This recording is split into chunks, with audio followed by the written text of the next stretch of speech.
또한 너희가 이 시기를 알거니와 자다가 깰 때가 벌써 되었으니 이는 이제 우리의 구원이 처음 믿을 때보다 가까웠습니다. 밤이 깊고 낮이 가까웠으니 그러므로 우리가 어둠의 일을 벗고 빛의 갑옷을 입자. 낮에와 같이 단정히 행하고 방탕하거나 술 취하지 말며 음란하거나 호색하지 말며 다투거나 시기하지 말고 오직 주 예수 그리스도로 옷 입고 정욕을 위하여 육신의 일을 도모하지 말라. 인류가 발전하고 성장할 때마다 어김없이 일어나는 일들이 있습니다. 무엇이냐? 전쟁입니다. 바로 전쟁의 역사가 인류의 역사와 같습니다. 성경에도 전쟁에 대한 말씀이 여러 번 기록되어 있어요. 성경이라고 개역개정 성경을 검색해 보니까 118번이 나옵니다. 성경의 창세기부터 요한계시록까지 계속해서 나오는 말씀이 전쟁에 대한 말씀이에요. 다윗은 골리앗과의 싸움에서 이렇게 말했습니다. 전쟁은 여호와께 속한 것인즉 그가 너희를 우리 손에 넘기시리라. 전쟁은 하나님의 손에 달린 것입니다. 하나님의 손에서 그 모든 것이 결정되어지는 것이에요. 사람이 사람의 욕심으로, 사람이 사람의 힘으로 전쟁을 일으킬지라도 그 결과는 하나님의 손에 달린 것입니다. 이스라엘 민족이 출애굽하여서 가나안 땅으로 갈 때에 애굽의 전차 부대에 쫓겨갈 때가 있었습니다. 400년 종살이하던 사람들이에요. 매일같이 노동만 하던 사람들입니다. 군사훈련을 받은 적이 없어요. 그들이 어떻게 이 애굽의 전차 부대를 대항할 수 있겠습니까? 그럴 수 없어요. 그런데 하나님께서요, 이스라엘을 위해서 싸우시는 겁니다. 야곱의 후손들을 위해서 하나님이 싸우시고 애굽의 전차 부대를 물리치시는 거예요. 애굽이라는 나라는요, 강성한 나라입니다. 그 나라의 기원은 BC 3000년 전으로 거슬러 올라가요. 고왕조 시대가 있고 중왕조 시대가 있어요. 매우 오랜 역사를 가진 민족들입니다. 나라를 세우고 부강해지려면 경제력이 밑바탕 되어야 됩니다. 가난하면 나라가 부강할 수 없어요. 그런데 이 애굽이라는 나라에는 무슨 강이 흘러요? 나일강이 흘러요. 나일강의 축복이 곧 애굽입니다. 애굽이 곧 나일강의 축복인 것이고요. 그들은 비옥한 땅에서 부강한 나라를 이룰 수 있었어요. 다른 나라들이 넘볼 수 없는 그런 강력한 나라가 되었습니다. 그런데 또 특별한 일이 애굽에 있었어요. 무엇이냐? BC 2000년경에 야곱의 후손들이 애굽에 들어온 거예요. 그리고 그들이 번성하면서 애굽에서 종노릇하면서 산 겁니다. 애굽은 임금을 주지도 않고 무임금으로 400년 동안 자기의 나라를 부강하기 위해서 히브리 민족을 종으로 부린 거예요. 임금을 주지 않고 종을 부렸으니 나라가 얼마나 부강했겠어요. 굉장히 큰 부자가 된 것입니다. 그런데 하나님께서 이스라엘 민족을 옮기셔요. 출애굽의 사건을 이루시죠. 이 출애굽의 사건으로 애굽은 그 강성하던 나라가 한풀 꺾입니다. 경제력을 잃게 돼요. 국방력을 잃게 됩니다. 왜요? 이스라엘 백성들이 출애굽하면서 종으로 살던 120만 명의 이 종들이, 일꾼들이 없어져 버린 겁니다. 성경에는 더 많은 역사들이, 전쟁의 역사들이 쓰여져 있습니다.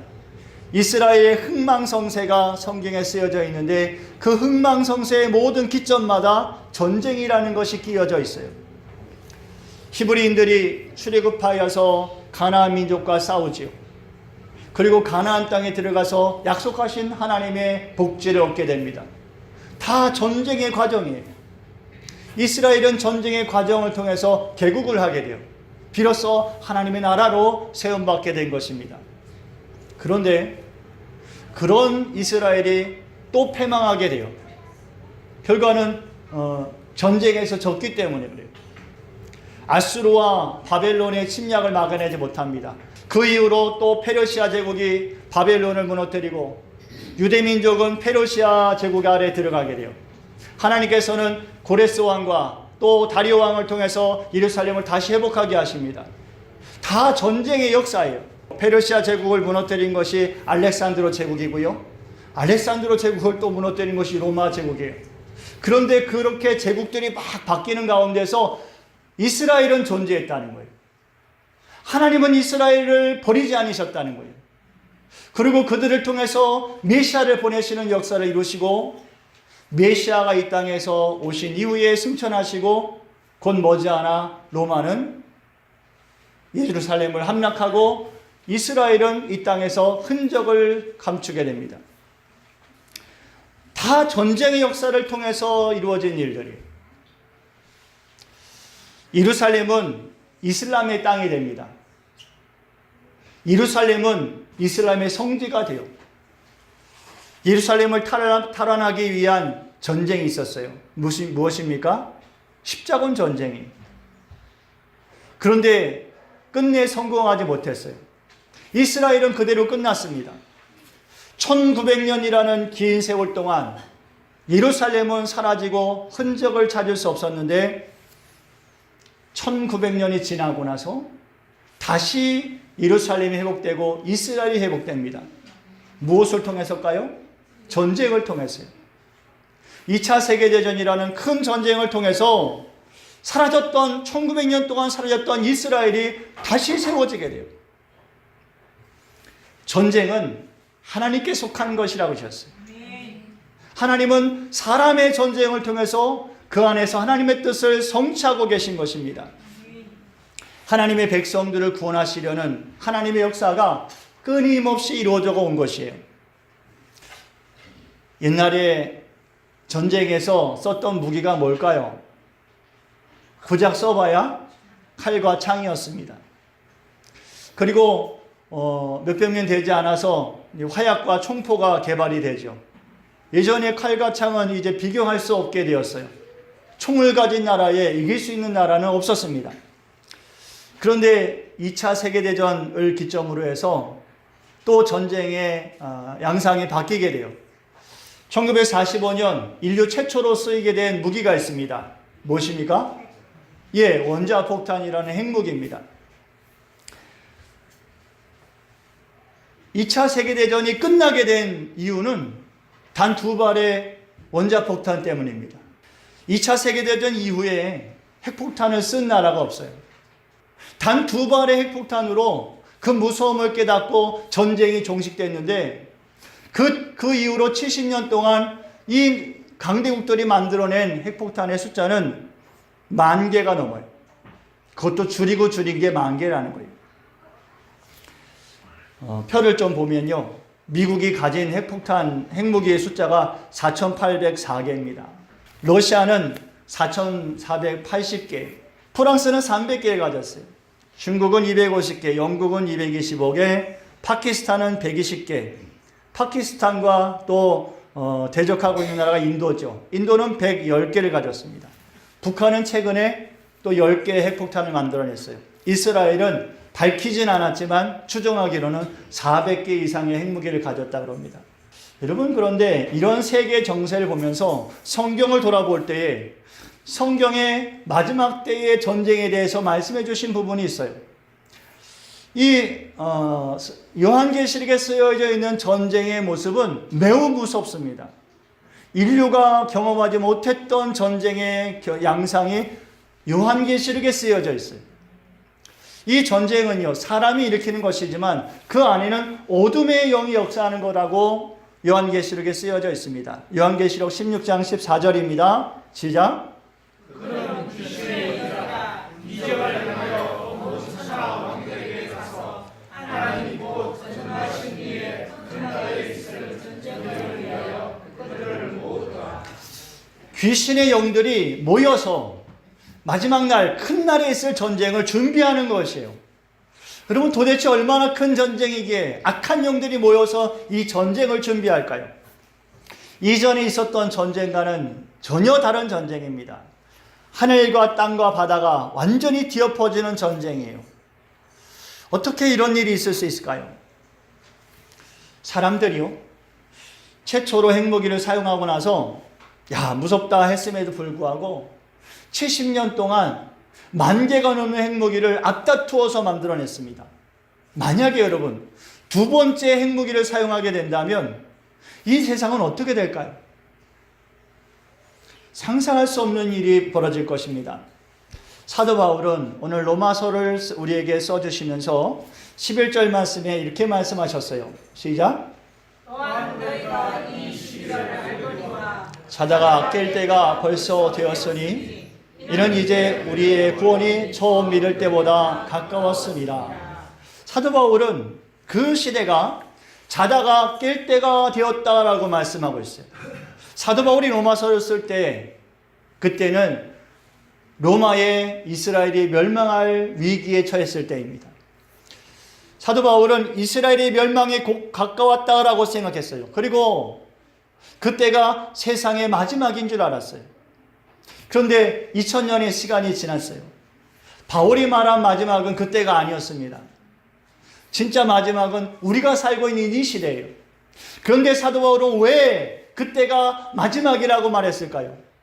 자기 민족이 멸망하고 사라질 위기를 앞두었기 때문에 마지막 때라고 말하는 것입니다. 사도 바울이 잘못 말한 것이 아니에요. 자다가 깰 때가 되었다는 것이에요. 여러분, 시대를 분별하고 깨어있는 믿음을 우리가 가져야 할 줄 믿습니다. 자다가 깰 때가 되었기 때문에 우리는 믿음으로 준비되어야 할 줄 믿습니다. 예수님께서도요, 준비된 믿음을 가져야 할 것에 대해서 우리에게 일찍이 말씀해 주셨어요. 마태복음 25장 말씀 보면은 이렇게 말씀하셨어요. 천국은 마치 등을 들고 신랑을 맞이하러 나간 10처녀와 같다라고 말씀하셨어요. 5명은 미련한 처녀입니다. 또 5명은 슬기로운 처녀예요. 슬기로운 처녀들은 무엇을 준비했어요? 기름을 준비했어요. 등불과 기름을 준비했어요. 미련한 처녀들은 기름을 준비하지 않았다는 거예요. 그런데 신랑이 더디 오는 것이, 사람들이 예상한 시간에 신랑이 오지 않았습니다. 밤이 깊었어요. 사람들은 졸며 잠에 들었습니다. 그러던 중에 밖에서 신랑이 왔다는 소리가 나고 처녀들은 잠에서 깹니다. 헐레벌떡 잠에서 깨서 등불을 들어보니 등불이 꺼져가고 있어요. 지혜로운 5처녀는 준비한 기름으로 등불을 살려냅니다. 미련한 5처녀는 꺼져가는 등불을 살릴 길이 없어요. 우리에게 기름을 나누어달라. 나누어주지 않는다는 거예요. 그들은 나가서 기름을 찾아봅니다. 뒤늦게 돌아왔어요. 그런데 이미 신랑은 잔치집에 들어갔고 문은 닫혔고 그들에게 문은 열어주지 않았습니다. 그때 예수님께서 이렇게 말씀하셔요. 마태복음 25장 13절 말씀입니다. 시작.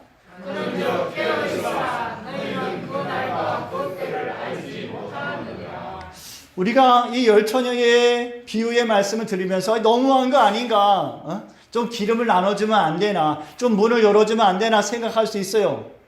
예, 여러분 그렇게 해야 됩니다. 나눠줘야 되고 또 문도 열어줘야겠지요. 그러나 그런 말씀이 아니에요. 이 말씀을 비유로 해주신 그 목적은 그때와 그 날을 알 수 없으니 깨어있으라는 말씀입니다. 예수님께서 마태복음 24장 36절 말씀에 이렇게 말씀하셨어요. 시작. 그러나 그 날과 그때는 아무도 모르나니 하늘의 천사들도 아들도 모르고 오직 아버지만 아시느니라. 사도 바울이 본문 말씀에서 자다가 깰 때가 됐으니 이는 이제 우리의 구원이 처음보다 가까웠습니다라는 거예요. 처음보다 가까웠으니 깨어 있어야 된다는 거예요. 2000년 전에 사도 바울이 또 사도 요한이 마지막 때에 대해서 말씀하셨지만 여러분 2000년이 흘렀어요. 이제는 그때와 비교할 수 없는 시대가 되었어요. 그때도 자다가 깰 때가 되었다 하지만 오늘 우리가 정말 자다가 깰 때가 된 것입니다. 때와 시는 알지 못하지만 준비되어 있어야 합니다. 사도 바울이 이 말씀을 듣고요. 깨닫는 사람은 어떤 사람이냐? 기름을 준비하는 사람이 깨달은 사람이에요. 듣고 안 사람이 아니에요. 나는 기름이 있는가? 기름을 준비해야겠다. 여러분 추운 겨울에 보일러에 기름이 떨어져 가요. 이제 조금만 쓰면 기름이 바닥나요. 어떻게 합니까? 주유소에 전화하지 않습니까? 여러분, 우리의 신앙의 등불도, 믿음의 등불도 기름을 준비해야 합니다. 꺼져가지 않도록, 꺼져버리지 않도록 마지막 시대에 우리의 믿음을 다시 깨워야 할 줄을 믿습니다.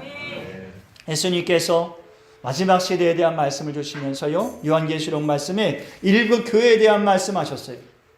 예수님께서 7 개의 교회에 대해서 말씀하시면서 하시고자 하는 말씀이 뭐예요? 깨어있으라는 거예요. 잘하였다. 지금까지 잘하여 왔다라는 것이. 그런데 깨어있으라는 거예요. 에베소 교회에게는 깨어있어라. 첫사랑을 회복해라고 말씀하셨어요. 서머나 교회에는 너희가 환난과 궁핍 중에서도 믿음을 지켰다. 잘하였다. 계속해서 너희 믿음을 잘 지키라라고 말씀하셨고, 버가모 교회에는 너희가 잘하였다. 정말 잘하였지만 너희가 발람의 교훈을 따르는 자들이 있구나. 세상의 물질을 따라가는 자들이 있구나. 거기서 돌이키라는 거예요. 두아디라 교회에는 너희가 이세벨을 용납한 것을 회개하라라고 말씀하셨어요. 잘한 것이 있어요, 분명히. 그들이 믿음을 버린 게 아니라는 거예요. 수고하고 헌신하고 인내했어요. 그런데 타협한 부분이 있다는 거예요. 버리라는 거예요. 사대교회, 믿음이 죽은 교회죠. 그런데 사대교회 안에는 여전히 자기의 옷을 더럽히지 아니한 몇 명의 성도들이 남아있다는 거예요. 예수님은 그들에게 너희들 끝까지 옷을 더럽히지 말고 믿음을 지키라라고 말씀하십니다. 빌라델비아 교회는 작은 능력으로도 끝까지 믿음을 지켰으니 잘하였다라는 거예요. 너희가 하나님 나라의 주의 성전의 기둥이 되리라. 라오디게아 교회요, 자나는 교회 아닙니까? 어떤 교회요? 믿음이 미지근한 교회. 너희가 차갑든지 뜨겁든지 해라. 미지근해서는 아무 데도 쓸데가 없다는 것. 끼어있으라는 것이. 사도 바울은 오늘 본문 12절 말씀에 밤이 깊고 낮이 가까웠으니 그러므로 우리가 어둠의 일을 벗고 빛의 갑옷을 입자라고 말씀하십니다. 어둠의 일을 벗어버리고 빛의 갑옷을 입는 결단이 필요합니다. 입어야지 아니요. 해야지 안 돼요. 결단해야 됩니다. 그리고 그렇게 해야 됩니다. 그렇지 않으면 여전히 돌이키지 못하는 삶을 살아갈 수밖에 없습니다. 사도 바울은 에베소 교회에 편지하면서 하나님의 전신갑주를 취하라라고 말씀하고 있습니다. 취하라는 거예요. 알라는 것이 아닌, 그것을 취하여 입으라는 것입니다. 그 하나님의 전신갑주가 빛의 갑옷입니다. 그리스도로 옷 입는 것입니다. 에베소서 6장 13절 말씀입니다. 17절까지입니다. 시작. 그러므로 하나님의 전신갑주를 취하라. 이런 악한 날에 너희가 능히 대적하고 모든 일을 행한 후에 서기 위함이라. 그런즉 서서 진리로 너희 허리띠를 띠고 의의 호심경을 붙이고 평안의 복음이 준비한 것으로 신을 신고 모든 것 위에 믿음의 방패를 가지고 이로써 능히 악한 자의 모든 불화살을 소멸하며 구원의 도구와 성령의 곧 하나님의 말씀을 가지라. 여러분, 이거 가져야 된다는 거예요. 우리가 우리 자신을 보았을 때 더러운 옷을 입고 있지 않은가요? 벌거벗고 있지는 않은가요? 우리가 하나님의 전신갑주를 입고 있어야 할 줄 믿습니다. 여러분 스스로가 자기 자신을 돌아볼 때에 그것이 준비되어 있어야 돼요. 준비되지 않고서는 싸움에 나갈 수가 없습니다. 준비되지 않은 군사는 이길 수가 없는 것입니다. 사도 베드로는 베드로전서 5장 8절 말씀이요, 근신하라, 깨어라, 너희 대적마귀가 우는 사자와 같이 두루 다니며 삼킬 자를 찾느니라 하였어요. 깨어 있어야 돼요. 준비되고 근신해야 됩니다. 시간이 지날수록 등불은 타들어가고 있어요. 시간이 지날수록 기름이 더 절실하게 필요한 것입니다. 부족하지 않도록 준비하십시오. 미련한 믿음이 되지 않도록 하십시오. 괜찮다, 안전하다, 평안하다 할 그때에 주님이 도둑같이 오신다 그러셨어요. 준비하고 있으라는 말씀입니다. 낮에와 같이 단정히 행하라 하였습니다. 그러면서 사도 바울이 우리에게 버려야 할 것 3가지를 크게 말씀하셨어요. 2000년 전에 바울이 말씀하셨던 것이랑 오늘날에 우리가 버려야 할 것이랑 다르지 않습니다. 죄된 것이기 때문에 같습니다. 첫 번째 우리가 어둠의 일을 버려야 할 것이 무엇입니까? 방탕하지 말아야 됩니다. 방탕하지 말아야 돼요. 여러분 오늘 요즘에 사람들이 별처럼 떨어지는 이유가 뭐예요? 방탕하기 때문에 그래요. 흥청망청 살아가기 때문에 그렇습니다. 술 취하며 살아가기 때문에 그런 것이. 이런 모습들이요 하나님의 자녀의 모습이 아닙니다. 세상 즐거움에 흥청망청 호사스러운 삶을 살려고 그것을 동경하는 마음을 버려야 돼요. 호사스러운 삶을 살기보다요 내가 하나님을 위하여서 버릴 것이 무엇인가를 찾습니다.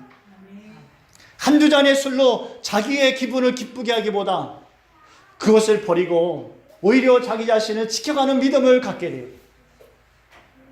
어둠의 일을 버린다는 것은 다른 것이 아니에요. 우리 스스로도 그런 것을 해가는 것입니다. 방탕한 삶을 청산해야 됩니다. 여러분 결단하십시오. 그거 아무것도 아니에요. 나는 하나님의 자녀요. 그리스도의 은혜로 사는 사람이다. 하나님의 사랑이 없으면 그리스도의 은혜가 아니면 난 살 수가 없다. 여러분 그것을 마음에 날마다 묵상하고 새기십시오. 두 번째 우리가 버려야 될 것이 있습니다. 시작. 여러분 세상 사람들이요 음란하게 말합니다. 그게 무슨 말이에요? 음란은 마귀가 주는 거라는 뜻이 아닙니까?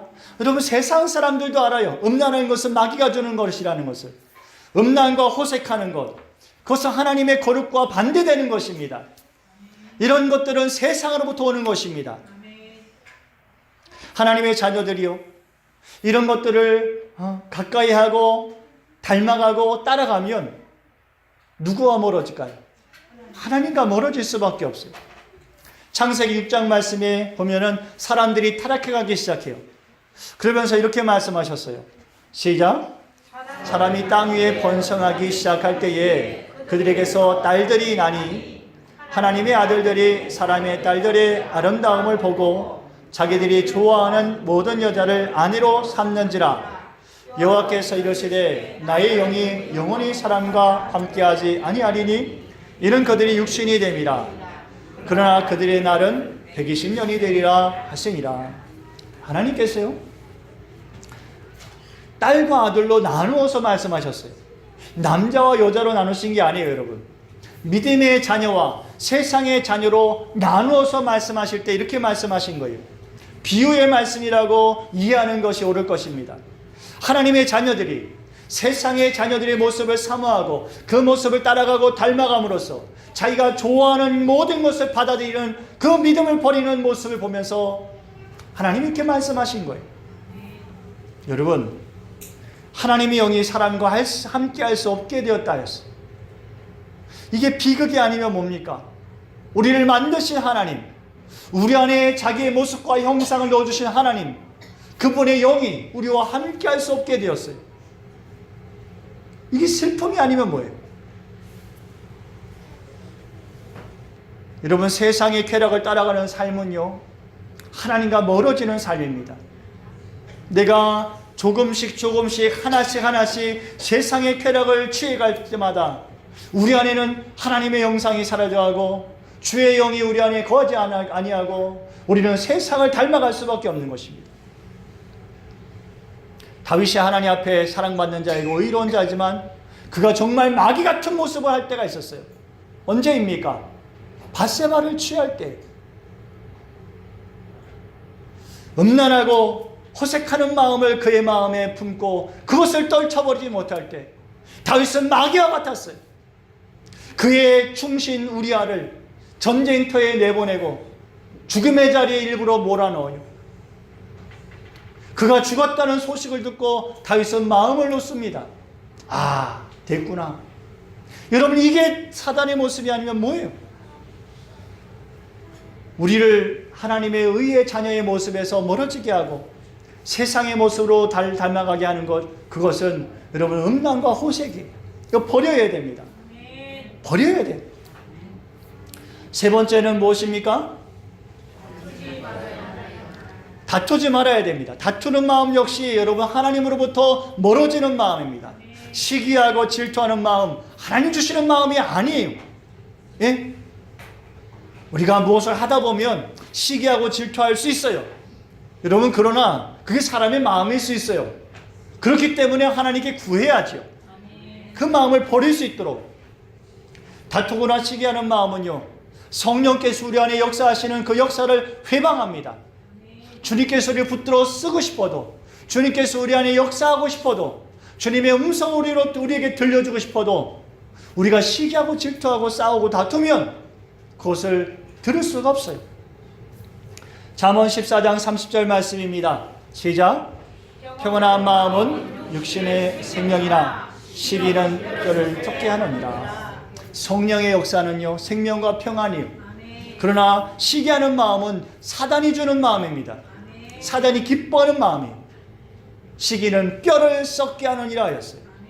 하나님께서 또 악인의 형통함을 부러워하지 말라, 그거 시기하지 말아라 그러셨어요. 잠언 21장 4절이에요. 시작.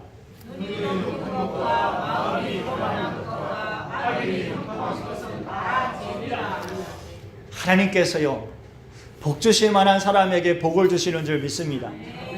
또 징계를 받을 만한 사람에게 징계를 주시는 줄 믿습니다. 믿음의 분량에 따라서 은사를 주시고요, 쓰시고자 하는 대로 재물도 주십니다. 그런데 여러분, 우리가 하나님의 그런 역사하심 아래 살아가면서 무엇을 시기하고 다투며 질투하겠습니까? 각 사람에게 맞게 역사하신 하나님의 은혜와 하나님의 역사를 인정하고 여러분, 지나친 마음을 품지 말아야 할 줄을 믿습니다. 하나님께서요, 하나하나 주신 것에 감사하십시오. 작은 것에 감사하면 어떻게 주신다고요? 더 큰 것으로 주시는 줄을 믿습니다. 빛의 자녀들이요, 시기하고 원망하지 않습니다. 오히려 하나님께 간구하고 하나님께서 주시는 모든 은혜에 감사로 영광 돌리는 줄을 믿습니다. 말씀을 정리하고 마치겠습니다. 여러분, 우리가 살아가는 시대에는요, 마지막 중에 마지막 때를 살고 있습니다. 사도 바울이 이스라엘의 멸망을 앞두고 자다가 깰 때가 되었으니 처음 믿을 때보다 더 구원이 가까웠음이라 하였어요. 그렇다면 여러분, 우리는 정말 구원이 가깝고도 가까운 때에 살고 있는 줄을 믿습니다. 성경에 써주신 하나님의 역사 중에 마지막 시대를 우리가, 끄트머리 시대를 우리가 살고 있음을 깨달아야 할 줄 믿습니다. 사도 베드로는 베드로전서 3장 8절 9절 말씀에 이렇게 말씀하셨어요. 같이. 사랑하는 자들아, 주께는 하루가 천년 같고 천년이 하루 같다는 이 한 가지를 잊지 말라. 주의 약속은 어떤 이들이 더디다고 생각하는 것 같이 더딘 것이 아니라 오직 주께서는 너희를 위하여 오래 참으사 아무도 멸망하지 아니하고 다 회개에 이르기를 원하시느니라. 하나님께서 6일 동안 천지를 창조하지 않으셨습니까? 그리고 7일에는 안식하라라는 거예요. 아, 왜요? 나는 7일째도 일하고 싶어요. 그런데 7일째는 무조건 안식하라는 거예요. 율법을 주시면서 7일째 일하면 죽이라고 그러셨어요. 아니, 왜 그렇게 무섭게 말씀하셔요? 아, 일할 수도 있지요. 근데 하나님의 마음은 그렇지 않으신 거예요. 내가 목숨을 걸고도 7일째 될 때는 쉬어라라는 거예요. 무엇을 가르치기 원하시기에 우리 그릇처럼 호되게 가르치시는 걸까요? 하루가 천년 같고 천년이 하루 같은 이 한 가지를 잊지 말라고 그러셨어요. 우리가 하나님의 때와 시일을 알 수 없습니다. 몇 날 며칠인지 알지 못해요. 그러나 하루가 천년 같은 이 한 가지는 잊지 말라는 말씀을 남겨주셨어요. 6일 동안 일하셨어요. 하나님의 구원의 역사는 아담부터 오늘날까지 6,000년입니다. 하루가 1,000년 같은 것으로 계산하면 딱 6일이 지났어요. 이제 7일째만 남겨둔 거예요. 우리는 마지막 시대를 살고 있음을 우리가 다시 한번 깨닫습니다. 그러므로 여러분, 사랑하는 여러분, 정말 마지막 때가 가까웠음을 알고 예수 그리스도로 옷 입으십시오. 하나님의 전신 갑주를 취하십시오. 빠진 것이 있으면 구하십시오. 내게 믿음이 부족한가, 내게 말씀이 부족한가, 내가 복음의 은혜가 부족한가, 내가 구원의 확신이 부족한가, 부족한 것을 채우십시오. 기름으로 든든히 준비하십시오. 성령께서 여러분의 마음에 불길을 계속해서 태울 수 있도록 여러분 마음에 성령의 불길로 충만하기를 구하십시오. 여러분이 기쁨으로 예수님을 맞이하기 원하십니까? 자다가 끼어 준비한 믿음이 된다면 기쁨으로 주님을 맞이할 것입니다. 믿음으로 구원에 이르기 원합니까? 여러분 끼어 준비된 믿음으로 구원을 맞이하십시오. 여러분과 저에게 끼어있는 믿음으로 충만하기를, 그래서 믿음으로 승리하기를 축복합니다. 기도드리겠습니다.